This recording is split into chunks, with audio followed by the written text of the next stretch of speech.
Back when I was first out in the world with The Loop, how AI is creating a world without choice and how to fight back, which came out in 2022. It was about a year before ChatGPT shipped. I went on a bunch of podcasts. I went on a whole media tour to try and get the word out about this book.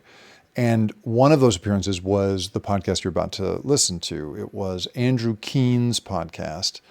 And Keen, a lot of people at that time weren't really thinking about AI or technology in the way I was about, its psychological effects on us, the ways in which we might be vulnerable.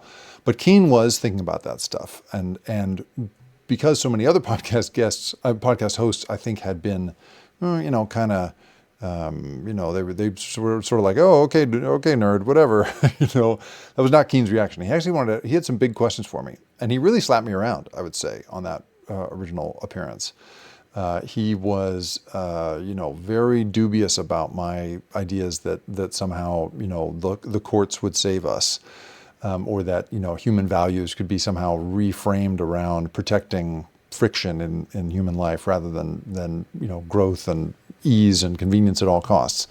And so I remember coming away feeling quite bruised from that appearance. He's a very smart guy, and he's got that sort of great style of interviewing in which he doesn't really let you off the hook, and he's constantly moving the ball forward. Anyway, I reached out to him because I've been doing this round of podcasts, sort of looking back at my thesis again, and I asked him, hey, do you want to do it again? And he said very graciously, yes. And so we had the conversation you're about to hear, in which we revisited my thesis to see how we both felt it had stood up. And I really hope, I hope you enjoy this. So it was a really cool experience for me to revisit this guy, because he had been a very tough but a very interesting interviewer once upon a time. So please enjoy this episode of Andrew Keen with me as the guest. Hello, everybody. Earlier this week, my old friend Maria Ressa, who won the Nobel Prize for Peace a couple of years ago, made a speech at the United Nations celebrating its 80th session, talking about the dangers of AI. She, with some other Nobel laureates, 200 of them, in fact, urgently called for international red lines to prevent unacceptable AI risks. A few weeks ago, we had Geoffrey Hinton, who won the Nobel Prize last year for physics, the godfather of AI, on the show, talking about the dangers of AI. Wonder whether he was a signatory. I'm sure he was. Many people have been warning about the dangers of AI for a while, including Maria and Geoffrey Hinton, and somebody else who warned quite a few years ago was my guest back in February of 2022. Jacob Ward, back then, a very distinguished journalist, writer on technology, had a new book out. It was back then called, it still is, The Loop, How AI is Creating a World Without Choices and How to Fight Back. He wrote it, I think, just before ChatGPT 3 came out, or certainly before ChatGPT became a huge story. And I thought it'd be good to have Jacob back on the show 3.5 years later, to talk about AI and his thinking. Jacob, congratulations on The Loop. In retrospect, you really did get it right. The book, as your website that suggested, that predicted our AI moment. I'm not sure it was the only book, but certainly one of the more prescient ones. What did you get wrong in The Loop? Looking back at it, if you were writing it again, what would you have said that you didn't say? Oh, I so appreciate that question. And Andrew, thank you so much for having me back. So yeah, I think that at that time, when you and I talked those many years ago, the thinnest part of that book was, which you immediately intuited, was the second part of the promise in the subline, which is how to fight back, right? The how AI is creating a world without choices. I feel like I got that pretty right.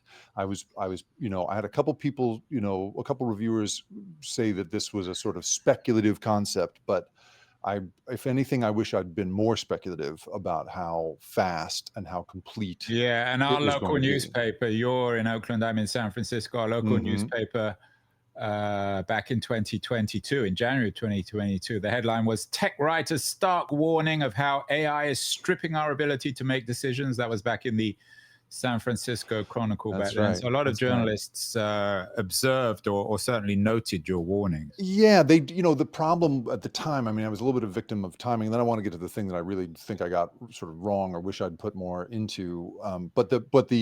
I was like 10 months before ChatGPT.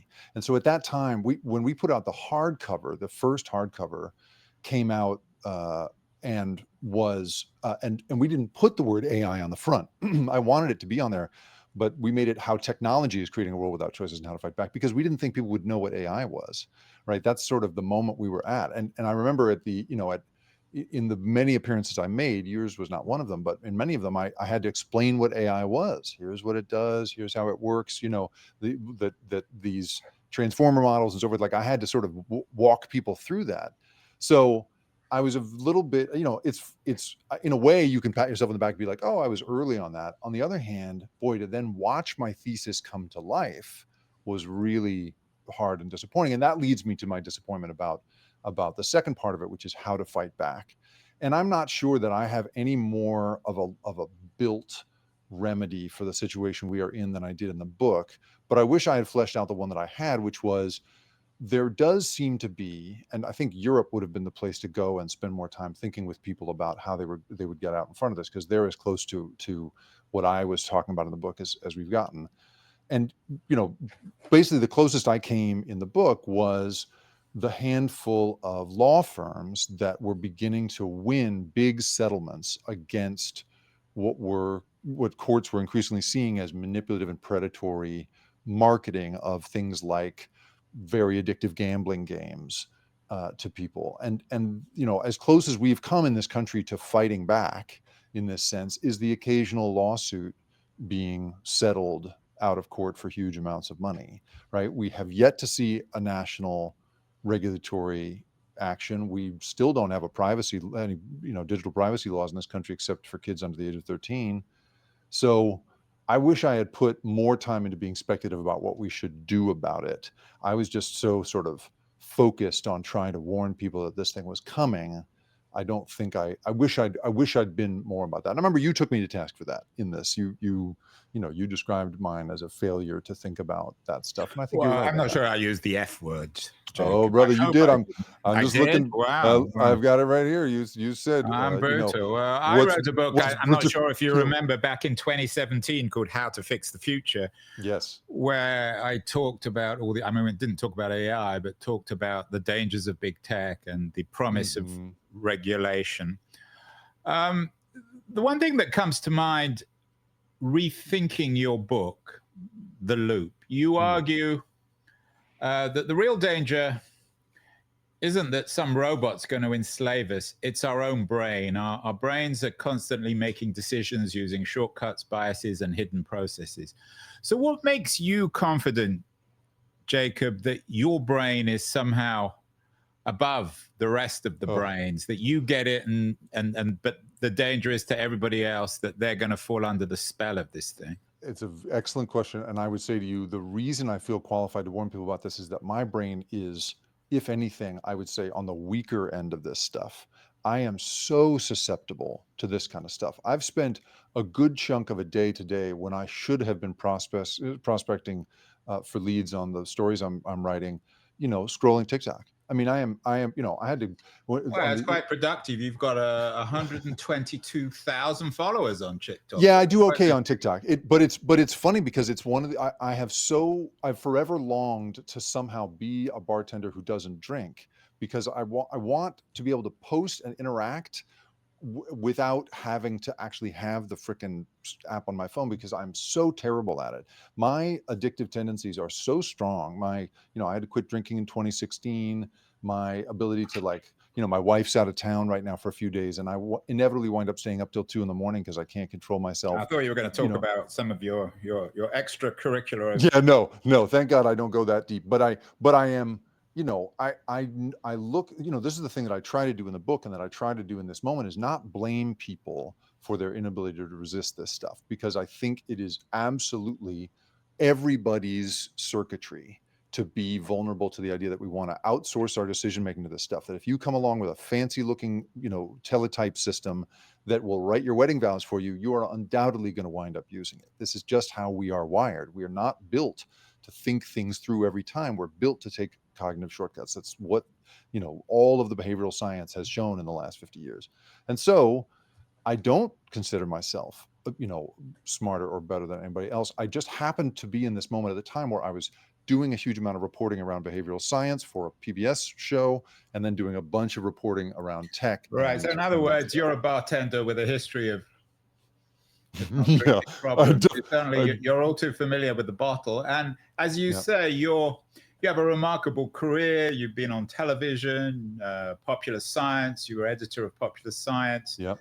Now you have a very popular podcast. So you know this stuff. And I have to note, Jacob, for people who are just listening, you have a wonderful image of a man walking on the moon behind you. Yeah. Well, what's the point of that? Is that a reminder that of our genius in technological terms? Is it a warning? It's funny. I choose these backgrounds depending on the conversation I have and depending on the mood I'm in. So sometimes it'll, like, I have one that's literally just like a ball of flame, right? If I'm in a raging kind of ranting mood today, because I think I have felt like loneliness in this otherwise miraculous technological environment is kind of the intellectual theme I'm pursuing right now. I just feel like there is a real feeling on a lot of people's parts that we have been isolated in some way by the moment we are in, and there are these seemingly sort of inexorable, irresistible forces that make us, our individual efforts seem so small and pointless. And so there's something unconscious, I think, in there about that. Maybe it's because the man on the moon is on his own, doesn't have any friends. Yeah, that's right. He's there's nobody coming to help him. And there's something about,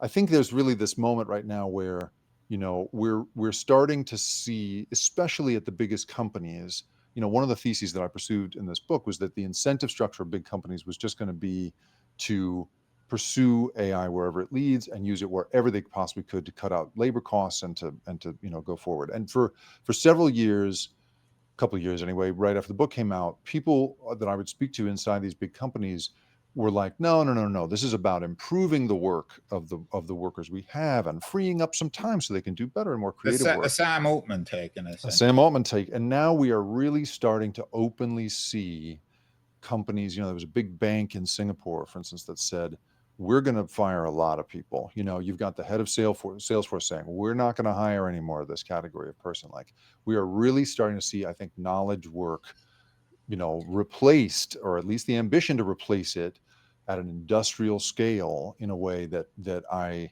wish I had been wrong about. My wife, I may have mentioned this last time we talked, is a very senior person at Google. And last week, she had another unnamed, very senior person at Google over, and we were talking about kids and education. And this guy said, and he's seeing it from up above, he said, maybe not my daughter's generation who's just going to college, but their kids, there isn't going to be college, or there certainly be fundamentally changed college. And the idea of being educated for work will become a misnomer. So you may well be right. Jacob, so you were very generous to acknowledge that it wasn't a perfect book, and those are always the best books, the ones that are imperfect. What do you make of the last 3 years, since February, 3.5 years since we talked? We've had, as you know, the explosion of ChatGPT, of generative AI, of Anthropic, of Gemini, of XAI. What's your headline on the last 3.5 years of the history of AI? Yeah. Well, I think my headline overall is we will do whatever the market rewards is really what we have learned, right? That there was a lot of, when I was first thinking about this stuff, there were a lot of people sort of talking in this kind of, ethical, philosophical way about what the implications of AI might be. And I know many of your guests have had these very sort of high-minded ideas about what it might be, and and trying to sort out for themselves these sort of ethical problems. There was an early researcher uh, connected to OpenAI, who's now gone on elsewhere, and was telling me about how there was a group of researchers all discussing something that they called the heroin problem. When Was that you Ilya? I can't name them, but this person basically said, we have looked at this and said, okay, if we're going to make the perfect AI personal assistant and you are addicted to heroin, what is it supposed to do? Is it supposed to get you off of heroin, or is it supposed to facilitate your addiction? And people were kind of working out, thinking about these problems that they realized AI was going to bring up. Now we're in this world where it is kind of boastful and marketing speak to talk about how scary and complicated the ethical questions are, right? You hear Sam Altman and others say, yeah, pretty crazy, boy. I don't know what we're going to do about that, as a kind of marketing ploy.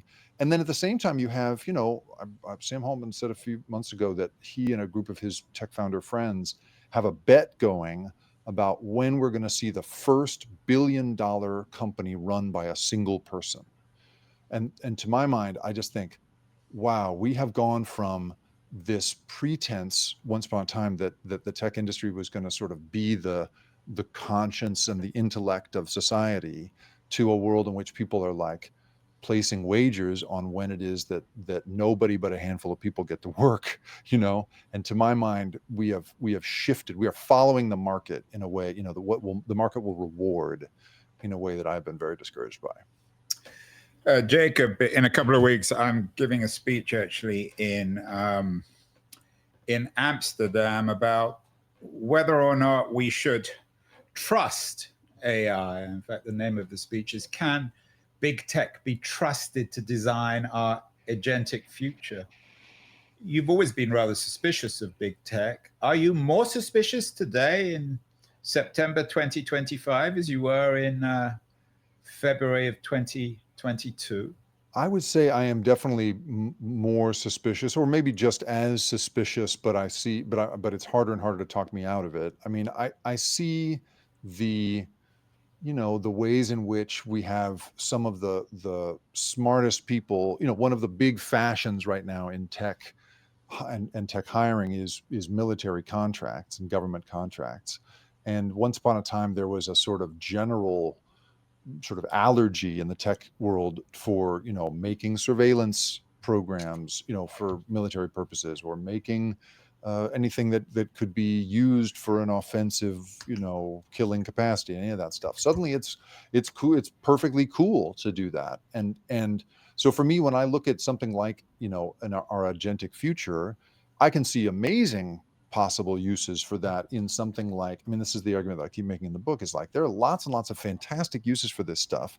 You could use agentic, capabilities to, match people who are living without shelter with the services they need, and book them the hotel room for that night, book them the long-term transitional care they need, book them the detox facility, but no one's making money off of that.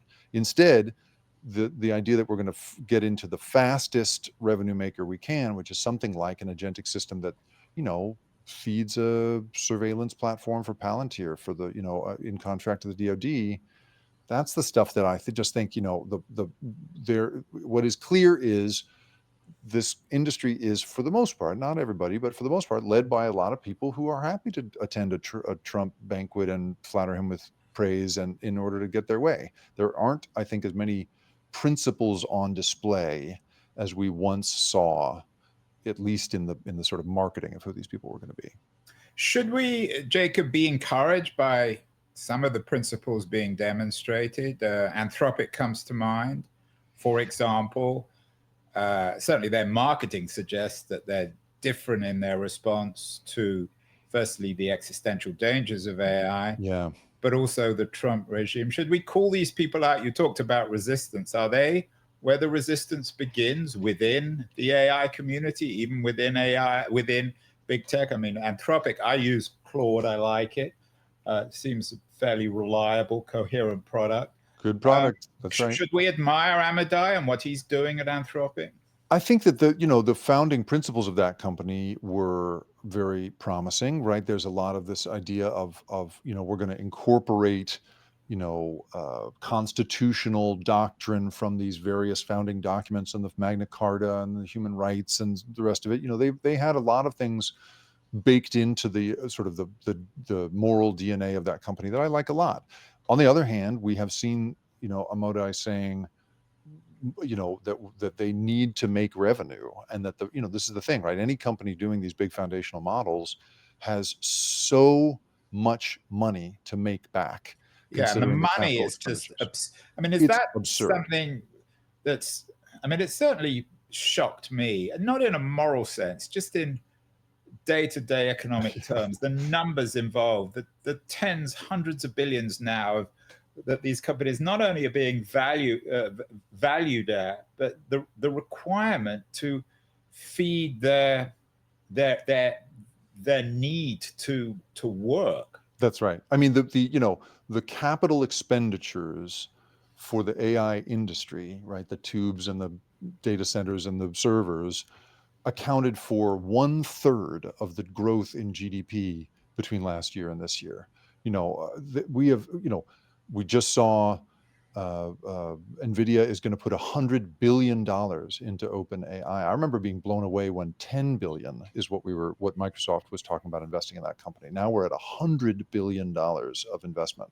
So yeah, I mean, the money being spent, and to my mind, your principles will go so far, but once you owe your investors and or your shareholders or whoever it is for that incredible amount of money being spent, I think that your principles can get pretty squishy pretty quick. And so, the very few people that I see actually acting in a sort of form of resistance are the people who are trying to stymie the flow of the training data.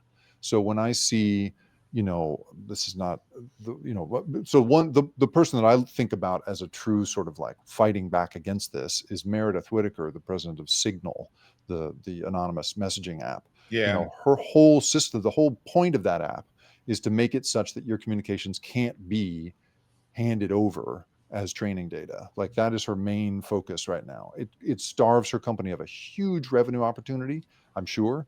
And I think that it is a hugely, you have to really make a sacrifice to make that kind of decision. And while I hear a lot of good rhetoric out of Anthropic, they are considered the sort of the most, ethical of the companies. I think that they just owe an incredible amount of money, and they're going to have to make that money back. And I'll be curious to see what their principals do at that point.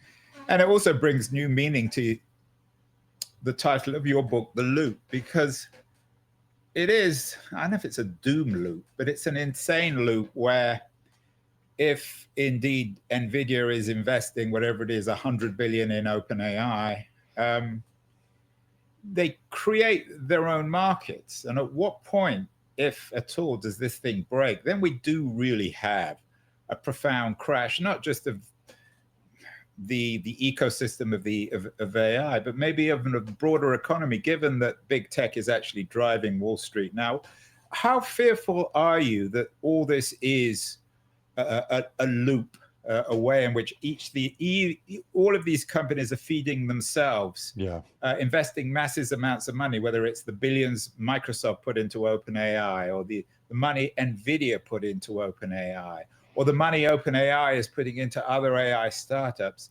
It's all part of this same bizarre loop that seems to represent the classic characteristics in the long term of a crash. Yeah, that's right. I mean, so from a pure dollars and cents perspective, I worry a great deal about the centralization of, the handful of pillars that the American economy is increasingly resting on, right? And if one of them is going to be this one, and we still have, and it's still a product in which you can't tell if the thing's telling the truth or not. And, I mean, you look at NVIDIA, right? What is it worth? $4 trillion right now, right? If let's say depends when we're talking, sometimes 4 trillion, sometimes 5, sometimes 3. Right, exactly. What difference does a trillion make between friends? Well, this is the thing, is that it might not make a difference between one company and another, but it'll make an enormous difference if that is wiped out. Yeah, and I'm joking, of course, because that's right. a trillion or a couple of $1 trillion can actually change and would drag all these economy. all these other parts of the economy would be dragged down by that. So there's that part of it. But then I also think, I mean, the thing that I really am worried about is, you mentioned your dinner guest, talking about Who will how remain nameless, of who course. will remain nameless, who can, saying that in 2 generations kids won't need to be educated in the same way. I think the problem that I worry about, this is a new thing that I've noticed just in the last year or so. The thing that I worry about is that we're going to have this, that this product was built and its uses have been envisioned by a group of people who had all the benefits of a great education, in that they learned critical thinking skills early. They learned to look at primary sources. They learned to think in a mathematical way about a problem. There are some fundamental educational milestones that those people passed. And armed with that education, I think those people are in fact poised to make fantastic use of AI, depending on what they do with it, of course, but there could be fantastic uses put to it. But if you cut to 2 generations from now and you've got a generation of kids who've, I was just talking to somebody the other day who teaches a critical reading seminar at Berkeley for introductory undergrads, for first-year freshmen. And he said that his number one problem right now is convincing these kids that there is a difference between having read the book and having read a ChatGPT summary of that book. And to my mind, in 2 generations, if you've got kids who do not know how to interact deeply with a primary source using this scrim of, this summary machine all the time, I don't even know what the human brain is going to be for on the market anymore. If that truly feels to me like the end of knowledge work and critical thinking in a way that I am really worried about. And I think that could come upon us very, very quickly. One of the other guests we've had on the show, and another Oakland resident, actually, I'm sure you're familiar with his work, Adam Becker. He had a book out earlier this year called More Everything Forever, AI Overlords, Space Empires, and Silicon Valley's Crusade to Control the Fate of Humanity. And similar lines to yours. He had an interesting piece out recently in The Atlantic, talking about the useful idiots of AI doomsaying, the idea that AGI is just around the corner and that we humans are going to be replaced, become footnotes or enslaved to smart machines. What do you make of Becker's skepticism about AGI? I mean, we've had Gary Marcus on the show many times, an old friend of mine who is very skeptical of the idea of AGI. Sometimes Sam Altman, he seems to blow hot and cold on AGI. Sometimes he suggests it's around the corner. Sometimes he suggests it's a figment of somebody else's imagination. What do you make of that fear of AGI? Well, my thesis back then, and it remains, is that I'm much more worried about, I'm not as worried about Terminator, and I'm much more worried about Idiocracy, right? The Mike Judge movie in which everyone's too stupid to function, basically. And, that wonderful film. Hilarious, but not as funny as it was, I will say. I watch it now, and that movie is darker than I remember. It's like Being There, right? I'm like, oh, funny, no. But then when it becomes real, it becomes less funny. It's less funny, exactly. It hits pretty close to home these days. And, there's like Black Mirror. I can't watch that show because it's just like right between the eyes for me. I do not find that show relaxing. So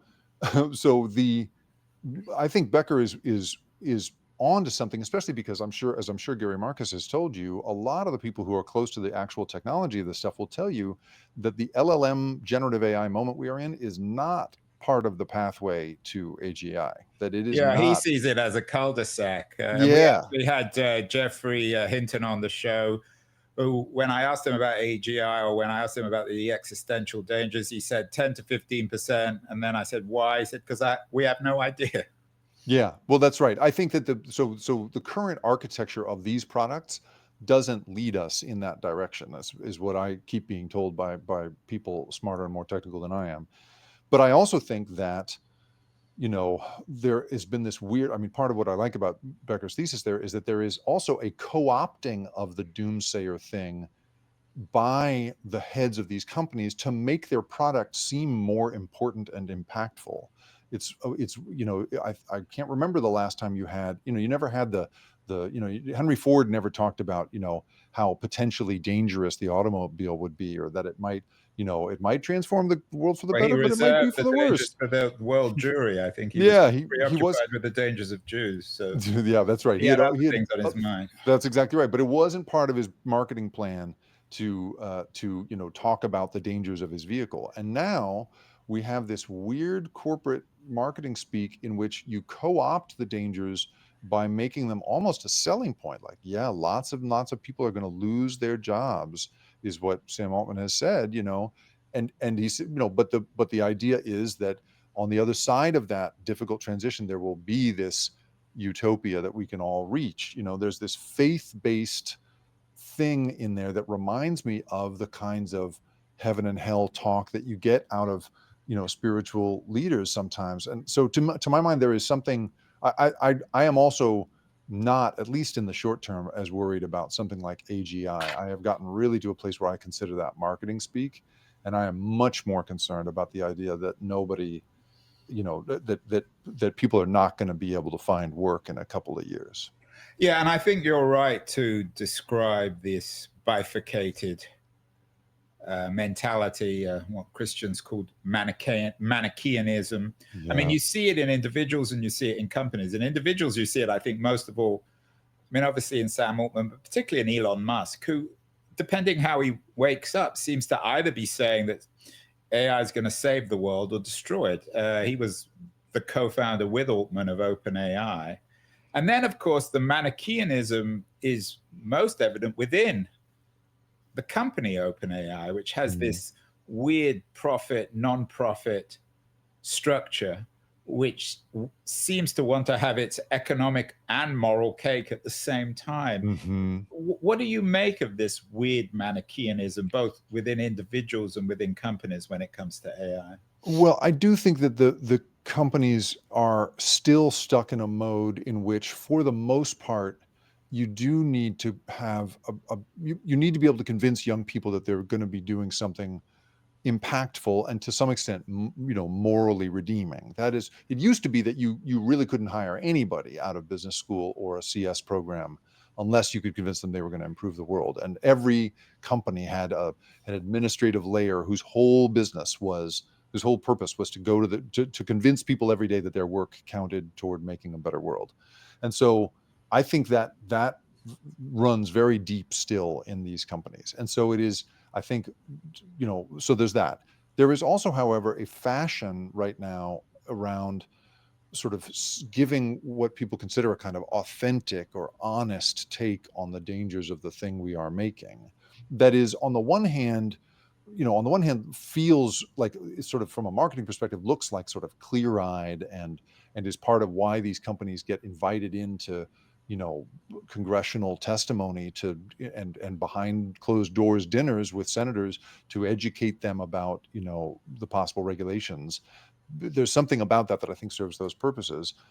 But I also think that the ability to talk about that sort of scary stuff is also a way of it feels to me like a cousin of this thing I've heard a lot. At one point, when I was thinking about what I was going to call the Rip Current at my podcast, I was going to call it NPC, non-player character, which is this term in Silicon Valley for people who don't count. That people will say, like, inside a company there are agents. Is, just to be clear, this is Jacob's very popular podcast, the Rip Current. Certainly worth subscribing for all keen on. I appreciate that. I really appreciate that. And so, I was going to call it NPC because I had heard over and over again that term used, non-player character, to basically describe the worldview of a lot of people at the tops of these companies who really consider themselves to be the kind of main characters of the plot, and everybody else is kind of a background actor, an NPC. And so for me, there's something about those leaders talking about the dangers of what they have created that feels to me more akin to, you should let us think about this stuff, and don't worry about how the NPCs feel about it. That's part of how I mean, you, and of course, I'm sure you've seen the movie Being John Malkovich, where we voyaged into the mind, the body of Malkovich. If we could voyage into Sam Altman, body and brain, what would we find? Would we find that there are two sides to Sam and they're continually struggling with one another? Or would we find a more Machiavellian architecture where he knows exactly what he's saying in order to satisfy one constituency or another? I don't want to be mealy-mouthed about it, but I've had one conversation with Sam Altman. I've read a huge amount about it, and I've listened to a huge amount of his I mean, public. I don't want to personalize it with Altman himself, but Yeah, you but the talked about these perspective, I hear prominent you. tech people who are Yeah, dominating the discourse and driving us forward, whether it's Sam or Musk or one of the others, or yeah. even the guys at Anthropic. I do. How do they talk to themselves about this? Yeah, I do think that they consider, you undoubtedly know the former blogger and now sort of political, the what is it, neo-reactionary, whatever it is, Curtis Yarvin, right? Yeah, You of know that guy. course, yeah. So his shtick about And a isn't sort he of, over in the East Bay too? yeah, I've never met him, but he's supposedly in these parts as well. He, his for anybody who doesn't know, he sort of espouses this idea that there should be this kind of intellectual monarchy that runs things, and he has a huge number of fans in the upper strata of that world. The Mark Andreessens and the Peter Thiels and these guys, are in theory kind of into his ideas, and I think that there is a vein of that runs through a lot of these people. That is, there are very, very smart people whose ideas should be allowed to drive the bus, and we may not know exactly where the bus is going, but we should be allowed to experiment live with this stuff, and because clearly our great ideas are going to get refined over time and go further. I also think a lot of these people, because they came up in software, subscribe to the idea that over time scale solves your problems, right? The thing in software is the more people you put this thing out to, the more you're going to find the glitches and work them out. And those edge cases will become a smaller and smaller percentage of the whole. And over time, it'll get better and better and better until you're fine. But I think of AI as much more as like hardware, where the problems get compounded by scale over time. And I worry about that. So I think these guys think, well, there's going to be a huge amount of damage done, certainly in the short term, to our conventional economic systems and the way that labor works and capital works and blah, blah, blah, blah. But over the long term, as we scale this thing, those edge cases are going to get worked out and we're going to get to a better place. So I don't think anybody, I think there are very few people in this world who get up in the morning to do damage, to consciously do damage to people. But there, I think, are many, many ways to convince yourself that the damage you're doing is in the service of a future that is better than today. And that's what I think most of these people are doing. I can think of one or two people getting up with that on their mind, but that's another conversation. You mentioned Curtis Yarvin.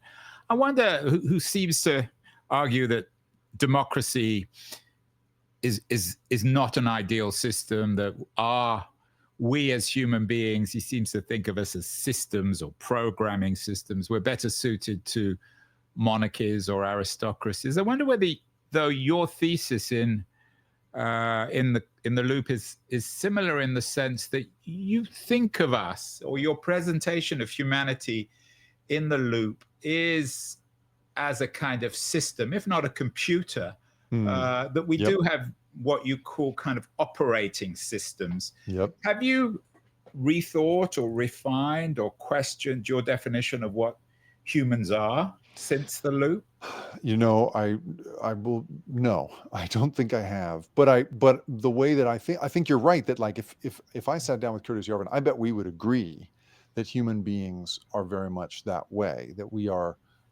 very easily manipulated and led by a monarch and swayed by people and so forth. I believe that we would and agree. He, of course, on celebrates that, and you don't. That's the thing. I think that he believes that the power structure that should be built should, as a result, do away with having to, with the messiness of having to herd all these cats.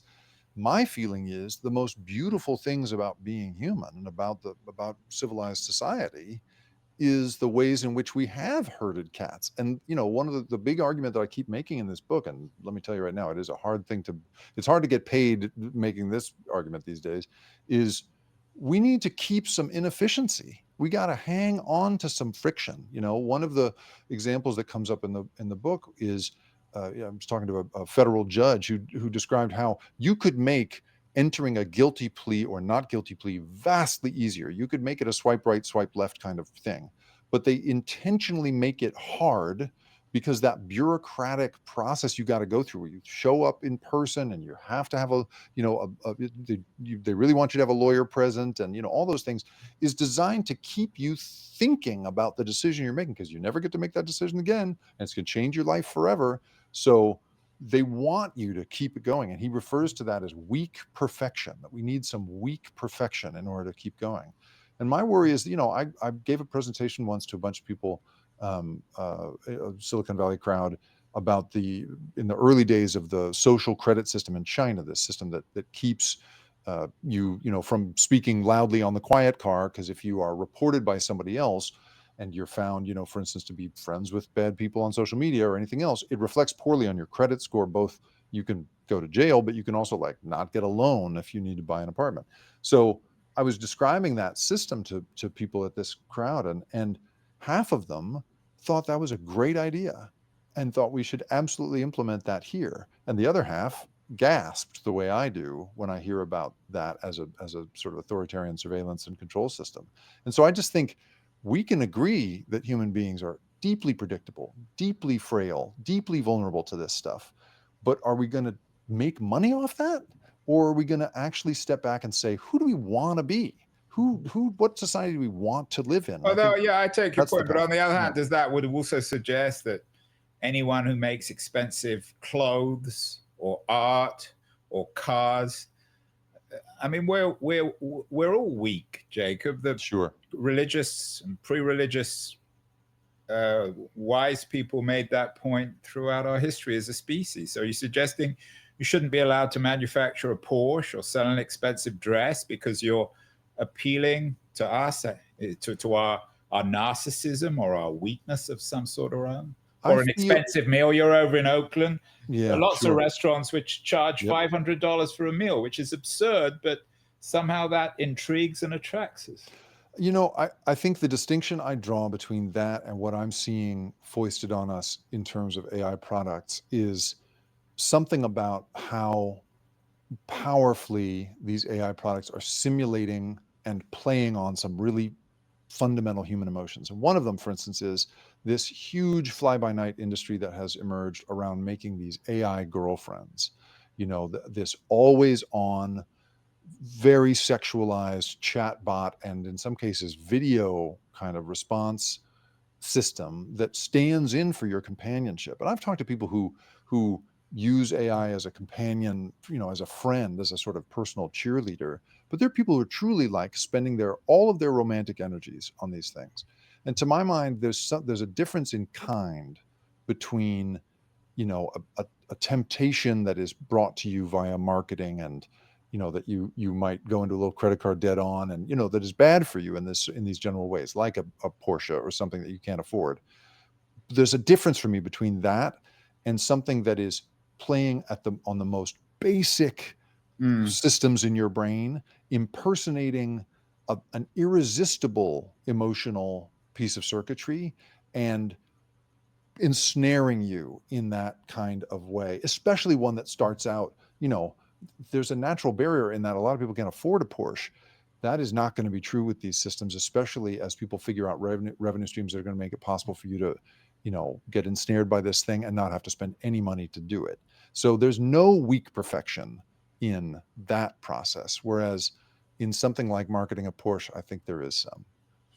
Yeah, I think there's more I think can talk about AI. There's a biblical quality. Of course, most of us can't afford expensive girlfriends or boyfriends, but maybe that's what ChatGPT does. Finally, Jacob, as I said, you're the host of an excellent new podcast. Well, not so new, The Rip Current. Your last one was on Charlie Kirk. That has become an obsession one way or the other. Media freedom, freedom of expression, obviously violence in politics, and the future of American democracy. You're backed in part by the Omidyar Network, which is a progressive network. We hear less about it these days, but they're still around. What do you make of America's current political moment and the threats to democracy? Certain president, whose name we won't mention, and this existential or maybe existential threat of AI. Are they connected, or are they happening in parallel, these two crises?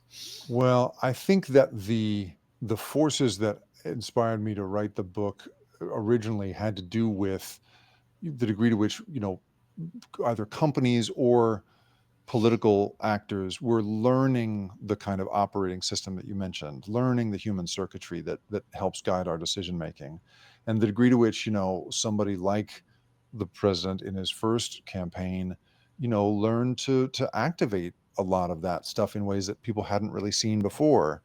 And so I think that one of the difficulties that we face right now is that at the very moment that we're going to need to take a principled stand, I think, about what we should be doing next, the problem is these systems, these AI systems, like social media before them, are so useful to people in power to maintain and expand power that there's very little, there's very little desire politically, I think, to rein that stuff in.